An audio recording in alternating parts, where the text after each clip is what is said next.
Well, good evening. We're down to the last evening of our week of prayer on last day events. Thank you for any part of it that you've watched. I know it's a lot maybe to watch every night. So it just it's an honor. I have no idea really who's out there, if anybody. But if you're here watching, then you're involved. And we're going to wrestle with one of the great subjects tonight, is the millennium. So thank you for being a part of this, and then we'll be at church again tomorrow at 12 o'clock. That'll be live, going out over our network, so I hope that'll all go well.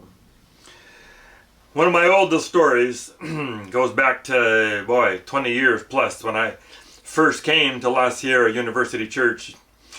Boys were little, and I did this huge wedding looking out over Laguna Niguel at the Ritz-Carlton Hotel, 5-star hotel. It's out on the kind of the balcony grass area there, looking out over the ocean. It's spectacular. 6-figure wedding. There's doves flying. An orchestra is amazing. And they gave us as a gift 3 days staying at this 5-star hotel.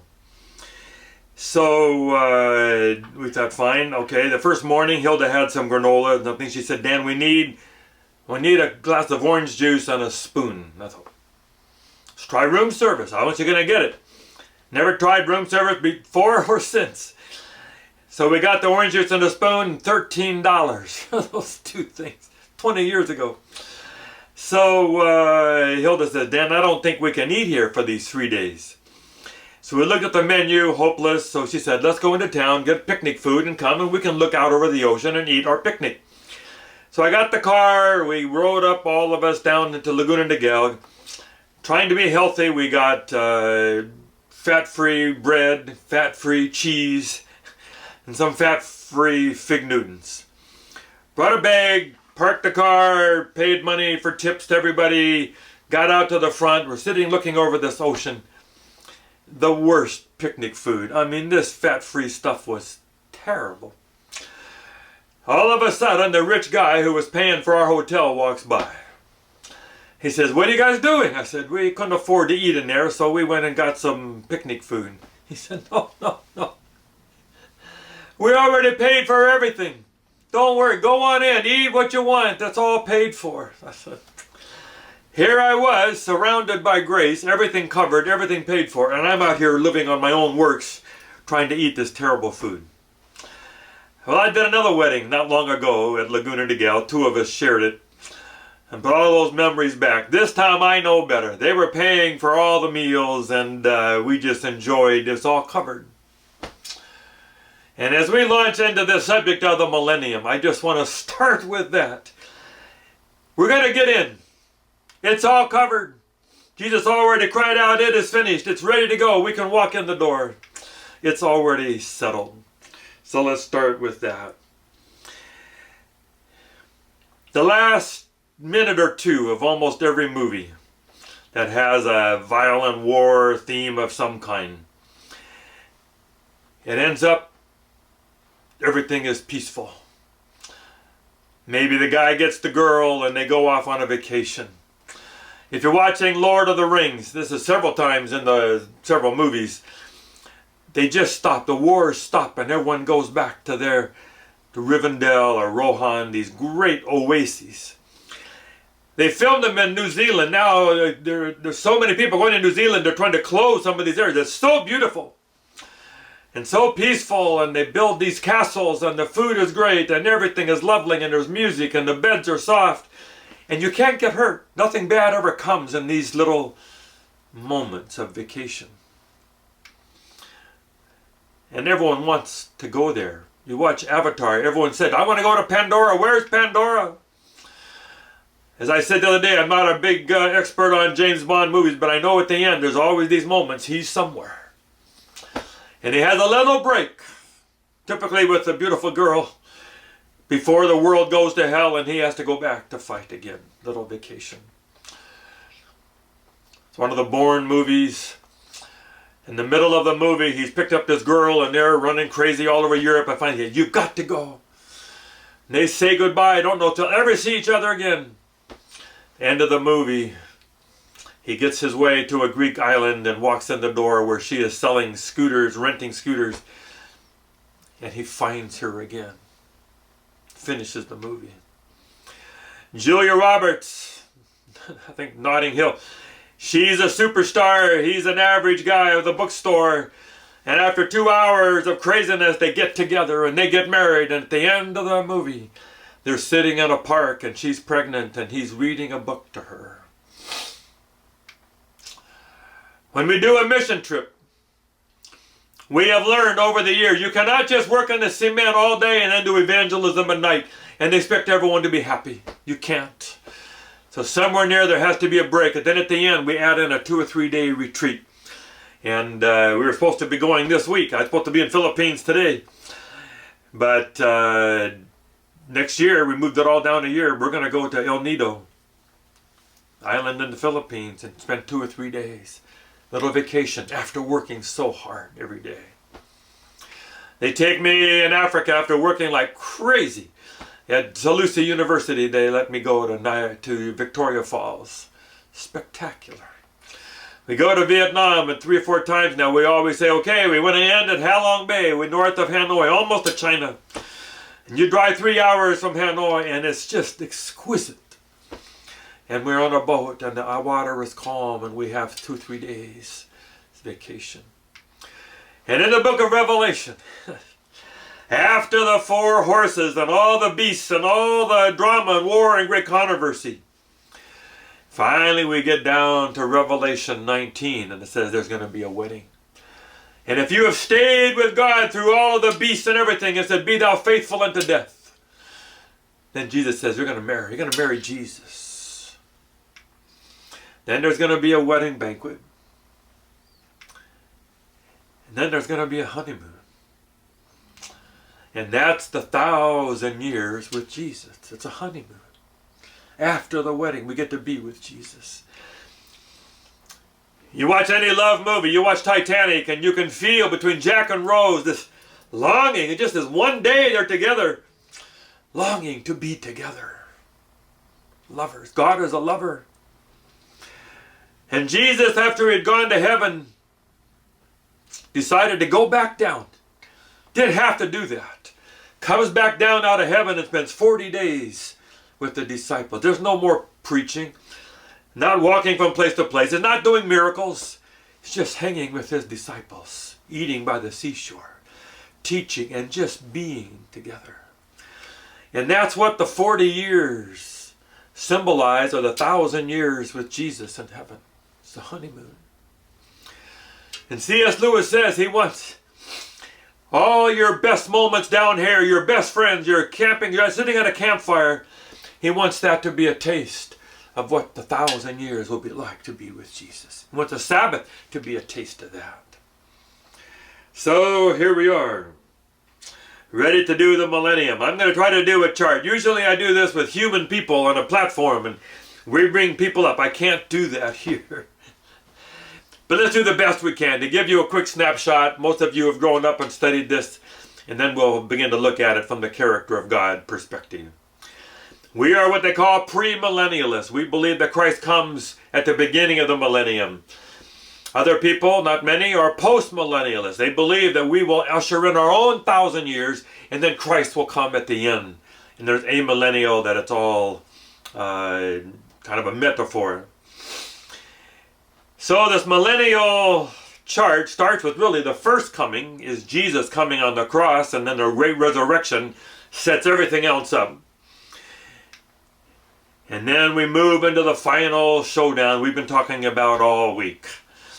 As God allows all the evil to now become maxed out and show the world the truth about Satan and his character.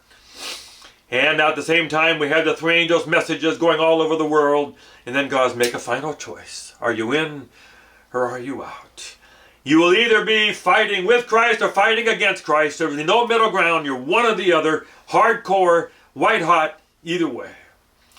Then the close of probation, when everyone has made a final choice. 7 last plagues. Battle of Armageddon, we studied last night. And now we have the second coming. So that begins our millennium. We are premillennialists. Christ began the millennium. Here's the cloud the size of a man's hand coming from the east. You know the story. And of course the resurrection. This is the first resurrection. You can imagine. Here's where my father is. I've done 150 funerals out here at Crestlawn. It's our cemetery. I've done others in Riverside, but mostly here. Once a week we usually go out, maybe sometimes Sabbath morning, and we walk around 3 times. My dad is on that hill. Maybe someday we'll be there. First resurrection, to hear the voice of God. Jesus says, because I live, you also will live. This is the first resurrection. Second coming, first resurrection. We believe there are 2 resurrections. One is a resurrection to life. The other one a resurrection to death or judgment, 1,000 years apart. Because the Bible said some raised up at the first resurrection, but the rest of the dead live not again until the 1,000 years were over. It's logical. Some are here, the rest are down here. So we put the 2 together. So now we have the 1,000 years that has begun. Righteous are gone to heaven. We're reigning with Christ. We'll talk more about that in a few minutes. Reigning with Christ, judging the world. Now we have this Revelation 20, Satan being bound for 1,000 years. We don't know exactly all the details of that. We don't think it's a bottomless pit. It doesn't mean a hole down to China. The Greek word is abyssos, or abyss. It is the same Greek word they use at creation when the world was without form and void. In the Greek version of the Bible, it's the same word. The world is a mess. It's the pit. It's where Satan is bound and where Satan and the demons come from. The abyss, the pit. It just means he's stuck there. It doesn't mean that he is bound by human chains. It's chains of circumstance. There's nothing else for him to do. The righteous are in heaven, the wicked are dead. Here he is with all his fellow demons. This is not camping out and hanging out together and singing Kumbaya. Demons are evil. There's nothing good in them, and they are nothing but fighting and bickering and blaming for 1,000 years in the darkness of this world. 1,000 years. And the 1,000 years are over now. We have, you could call it the third coming. We don't usually call it that, but that's what it is. City of New Jerusalem comes floating down out of the sky. I can hardly wait. We're inside, but boy, I wish I could see this. Watch that city, the cube. Some paintings have it as a cube coming down out of the sky and out of the universe. And now we have the other resurrection. The rest of the dead live not again until the 1,000 years were over. Now they rise. This is the second resurrection. You don't want that. All else, but make sure you're in the first resurrection. That's all that really matters. Now the Satan was bound because there was no one here. Now he is free. And the Bible says he's loosed. And he gathers everyone around the city of heaven. He's hated God for thousands of years. Now's their chance to get him. All the great war generals and mafia and everyone are all there. In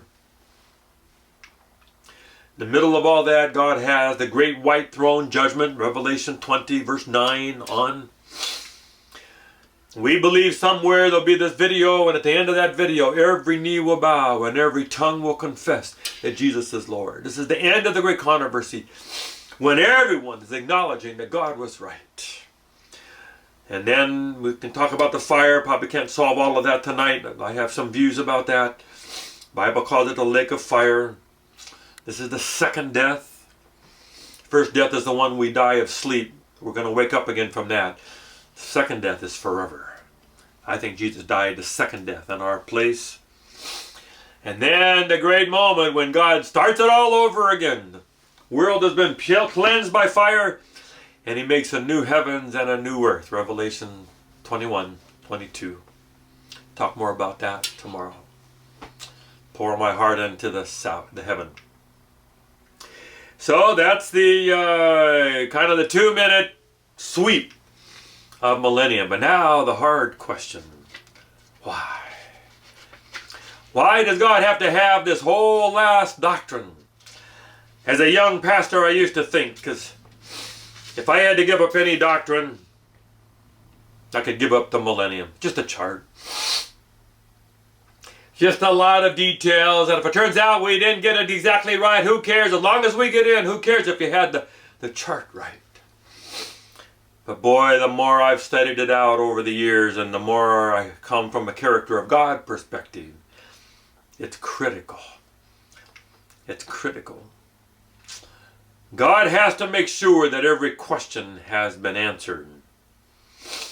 Everything came around again to begin the first time from Lucifer having a questions in heaven. Was God really fair? Is God really right? Do we have to do it this way? Why is he God and why am I not God? And all these questions. Do you really need to have a relationship with that God in order to live? Satan says, no, you do not. You will not surely die. You will be as gods if you don't stay away from God.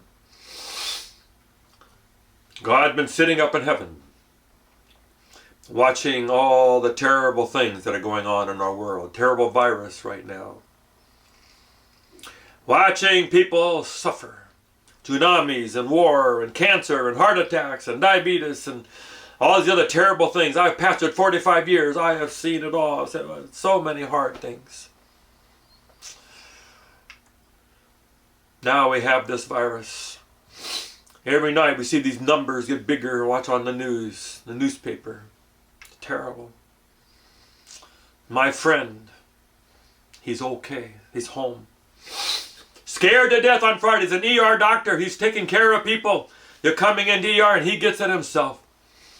Called him on Friday. His wife said, Pastor Dan, is there anyway? I know you've been gone a long time, but you're still his pastor. Can you call him? He could hardly talk, fighting for breath. He got out. Now he's quarantined at home.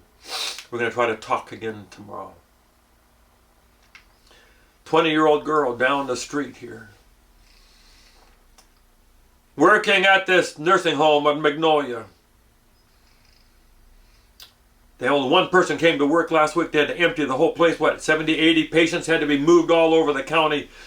And the 20-year-old girl died. God's watching all that. Can't stand it. We have these numbers. 30,000 die, 50,000 die, 100,000 die. But those are people, families, suffering. Can't even have a funeral. Difficult. Well, God's up in heaven. Doesn't want to go through this again. And Nahum 1:9 says he will bring it to an end. The trouble will not arise a second time. But the problem is, God's not going to take free choice away. There's always the chance. One more Lucifer pop. There was no reason for it the first time. And now God has to find a way to be sure we don't do this again. The vote has to be 108 billion to 0. They think 108 billion people have lived, give or take. Has to be 108 billion to 0 for God. That all makes sense. Every question answered. So there'll be no more Lucifer, no more diabetes, heart attack, war, trouble, famine, divorce, or virus. God's got to put some firewalls in. When we're talking about hackers who bring viruses into the computers, you have to have firewalls, series of firewalls. At the computer companies, everywhere there have to be firewalls. And the millennium is one of God's firewalls to be sure we never do this again. It's good news. And God has a plan. I'm proud of the Adventist Church and the way we have put together the millennium. We're the only ones that have it this particular way. And I'm proud. We have to find a way to be sure we never do this again. God can't stand it one more time. He never sleeps. He has no scar tissue. He just feels the pain intensely all the time. Yeah. So, there's a few questions that have to be answered. I think this question gets asked even before the second coming. And Satan and the other demons come back at God and they say, you're not fair. It's just not fair. You said if you eat of the tree, you will surely die. And we got everyone to eat of the tree. And now, you're not making them all die, God. You're taking them off to heaven. It's not fair, God. You're not fair. What we said was true. You're not fair. And God has to come back with an answer and said, it is fair. The one who created them all went down and died in their place. One died for them all. And every single one of the people I'm taking has chosen me by their own free choice. I didn't coerce them. I did not use any of the things that you have used. I have only used love and goodness and truth and mercy. And they've chosen me. And I'm taking them, and it's fair. And all the unfallen beings and the angels and everybody have to say, okay, you're right. Romans 3:25 and 26, huge passage. He was both one who justifies and is just.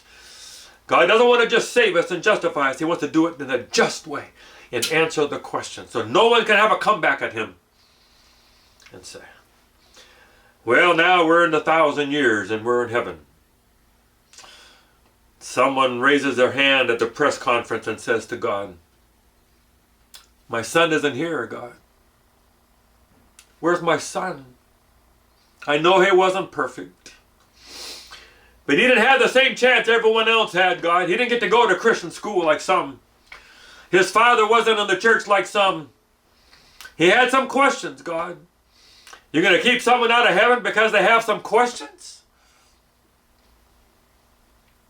God is standing there, has an answer. He said, go to the books. He says, if you go to the books, you will see we did everything we could. We sent Holy Spirit, we sent angels, we sent people, we sent missionaries. We sent hundreds and thousands of chances for him. We didn't know what else to do to bring him over the line. And at the end of the research, that mother has to say, okay, God, I understand. I didn't know. Another question. God says, okay, you're next. And that person says, God, what's she doing here, God? You know what she did to me, God? She cheated on me. She used 4-letter words. She was drinking. She left the church. She lived a crazy life, God. She hurt me. She has no right to be here. I thought the angels were writing all this stuff down, God. How did you leave all that out? Maybe my brothers and I asked God, what about this man, God, that killed our father? Our father, 72, walking on a sidewalk, did nothing wrong. Crazy man drives up on the sidewalk and kills him. Hit and run, God. We didn't know who it was. Now he's here in heaven. How can this man be in heaven with our Father? God says, yeah, I know about that. Take him out to dinner. He changed. He woke up. He asked for forgiveness. We go out to dinner and found out he's amazing. We get him and my father together. They're great together. They forgive each other. It's done. So we have to say at the end of that, looks like you got that one right too, God. One by one, the questions get answered. Then God looks over, here's another one. Okay, your turn. We never got to see your face, God. My grandson, he's just found it hard to believe. Never get to see your face. We never get to hear your voice. We never get to see the city. You're too quiet, God. It's just hard to believe without a little more something to help us believe. My grandson would be here. God said, okay. I had to be careful down there to protect people's free choice. But now that we're here, you want to see what will happen if we show up? I'll do it. Bring the city down, wake everyone up. There's the city, there's the voice, there he is. Doubt no more. Door is open. No one changes. No one changes sides, no one comes in.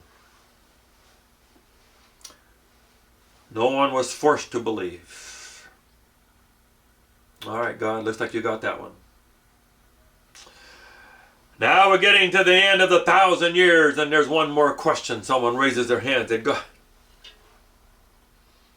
can people leave?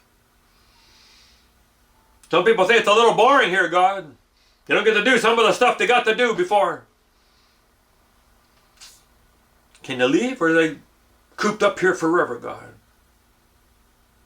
Can people change their mind? Walk out of here? God says, the door is open. Behold, I have set before you an open door. You can always come in, and you can always go out. It's up to you.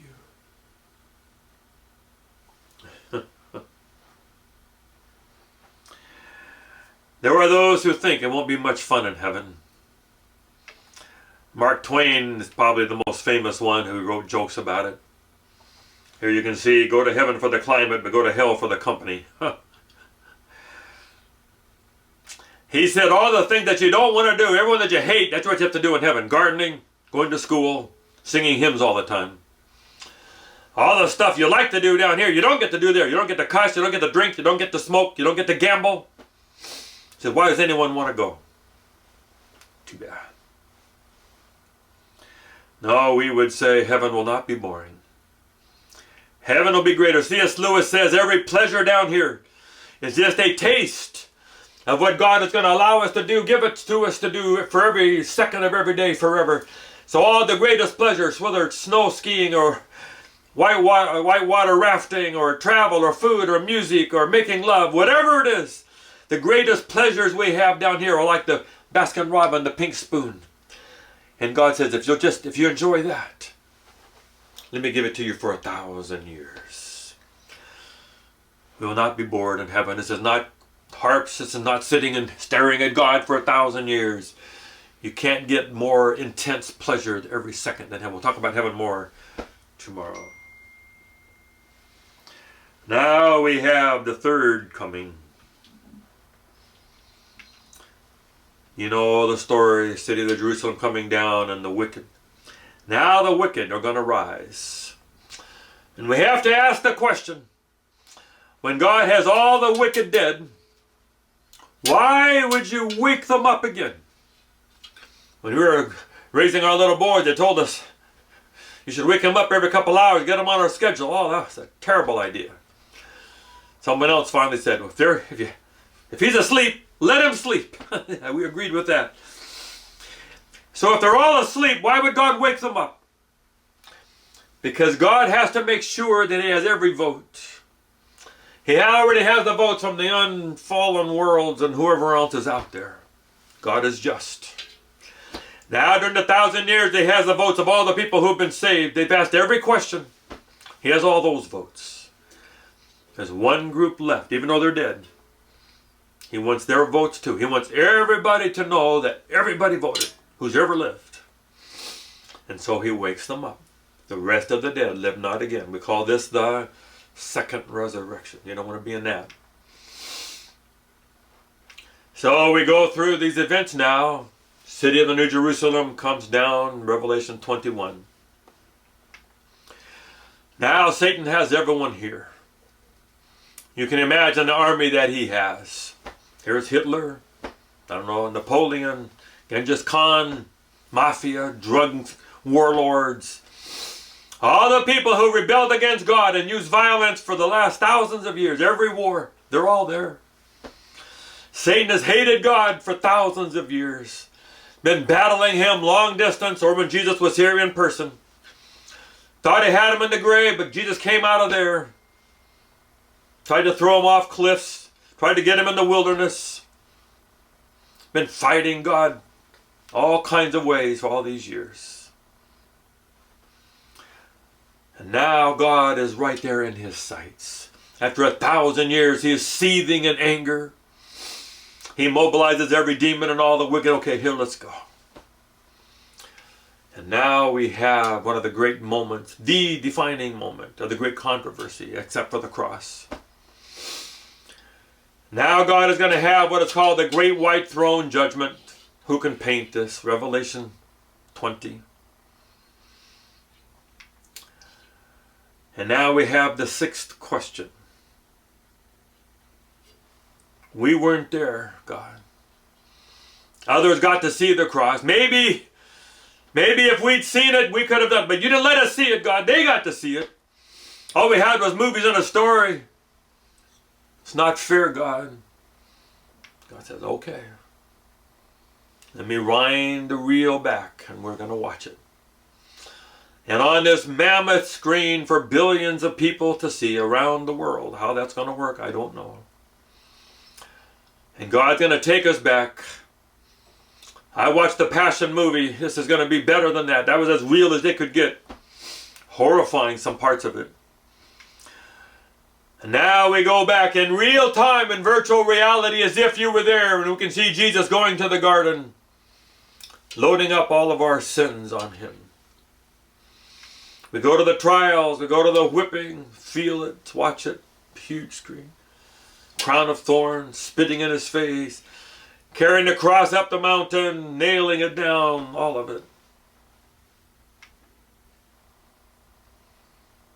And down in the front, people begin to sing the old rugged cross. Amazing grace. These great songs, how great thou art. We're down in the front, we begin to cry, we lay our crowns down and we bow. And then even the wicked, they chose. When the choice was there and God says choose, he put the truth about God and the truth about evil. They chose the other side. They took Satan's lies, says you will not surely die. They thought they could sin and get away with it and rebel against God. And now they have to admit they chose wrong. God was who he said he was, and the Christians were right, and God was right, and God is love. And they began to bow.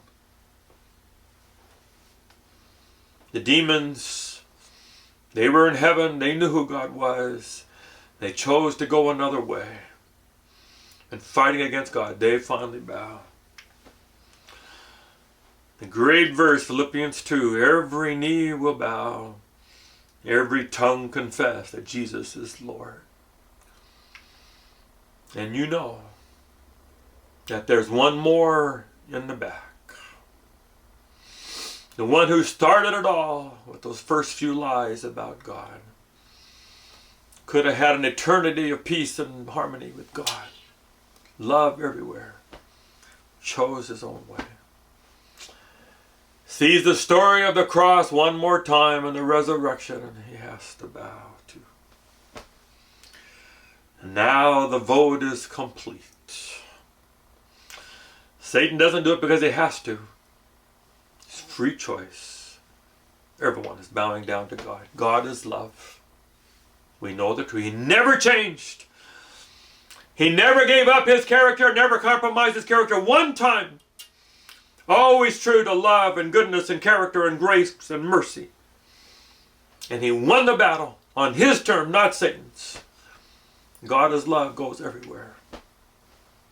Universe is complete. Worshiping God. That's why the millennium doctrine is so important. It's firewalls. That's what will keep the universe safe, because everyone has admitted God was right. Every question has been answered.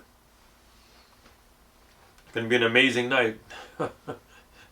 Don't miss that night. When that night comes, there's no party down here that is worth missing that night and being on the front.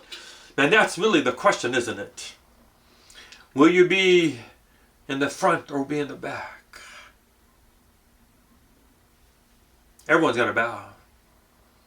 You're going to bow. But would you bow in front? Will you be part of that first group that bows down and puts their crown in front of God and worships God? Or will you be one of the ones in the back that has to do it through clenched teeth, wrenched out of their soul? Is there anything that could happen? Some politics in the church, some disaster, something that doesn't feel fair, doesn't feel right. Some question that could come up that you don't have an answer to, and you could get out. End up in the back. Or can you say tonight, the end of this week of prayer, I am in, God. I will stand up. Not Pilate, not like Pilate. I will stand up for God. Even if the crowd is roaring, crucify him, crucify him, you can count on me, God. I will be in the front and I will be standing up for you. I will bow in the front.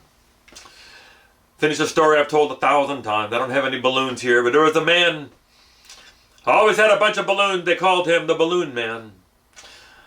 He went to a fair, he put in a name for a drawing, and he won a free cruise at an ocean cruise. for a week. So we got in a taxi with all his balloons. He went down there. Everybody else had balloons too, but when they got on the boat and the boat left, they let their balloons go. He kept his. He's the balloon man. Came time for dinner, 6 o'clock. He had a right to go. Tried to go down the hallway, but he couldn't go. Too many balloons. Never mind, I'll sit on the deck here and eat cheese and crackers. 9, 10 o'clock, came time to go to his room. He had a free room, couldn't get in. Too many balloons. Never mind, I'll sleep out here on the deck with a blanket. Every day for a week, cheese and crackers on the deck, sleeping on the deck. Finally, the last day, got an engraved invitation to dine at the captain's table. Oh, he didn't want to miss that. But what about the balloons? Story says finally at 5 o'clock he went to the back of the boat. For the first time in years, he opened his hand and let the balloons go. It's hard. Watched them as they left. But now he was free. And he could go into his room and change into his tuxedo and go and dine at the captain's table. You and I have an invitation to dine at the captain's table someday. Cloud is going to come. We have a chance to be with God forever. Settle it. Settle it today. You will not miss that. And your family, everyone, not one missing. God bless you all. See you tomorrow, 12 o'clock, for the final message about heaven to finish this series. God bless you.